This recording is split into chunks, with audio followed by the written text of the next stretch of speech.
Anasema birrul walidain, kuwafanyia wema wazazi wawili, maana yake alihsanu ilayhima, ni huo uzuri kuufanya kwa wao, bikaraimil aqwal, kwa zilizo bora, kwa zilizo tukufu katika kauli, wal af'ali, na kwa yaliyo matukufu katika matendo.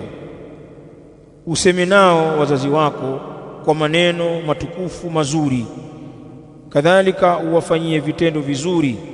Akatoa mfano wa hivyo vitendo, mina taa, ikiwemo kuwatii, ikiwemo taa, watawadhui, na kujishusha, ukawa ni mtu wa kujishusha na ukawa na unyenyekevu kwa wazazi wako, walkhidmati, na kuwatumikia kwa khidma mbalimbali, walinfaqi alayhima, na kutoa posho juu yao, ukawa unawapa katika posho. Isiwe mzazi wako au wazazi wako ni watu ambao unawapa ziada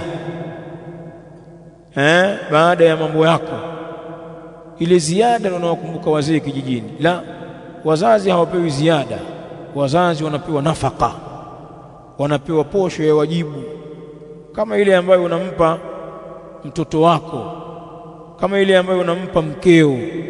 Allahumma, labda kwenye familia pawepo na watu waliobeba jukumu hilo, labda mko wengi, kuna ambao wameshayabeba hayo majukumu,